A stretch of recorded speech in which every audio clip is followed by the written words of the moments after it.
बाहेर पडले ते मुखत बाळ अरे केन आपलीन समुद्रन विद्या पेन वाचले कुलम प्रक्षत्रिय सेन चंद्र रे नक्षरवरे आकाशात असलेल्या चंद्राच्या शिखरावर पर्य अखिल रात्र केवळ तेजमय वाचते आणि तत्वात एका विचारवंत पुत्रामुळे त्याचं पुढे केवळ शोभूच असतं केवळ त्याच मुलाच्या उद्धारासाठी अगदी देवतेच्या मार्गदर्शनानुसार आम्ही गृहघरात गेलो 12 वर्षाचा प्रदीर्घ काळ आम्ही आमच्या गृह आश्रय घातला सर्व शस्त्रास्त्र विद्येला पारंगत देखील झालो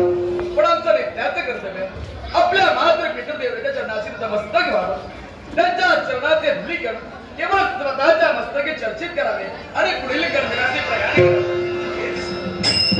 करावे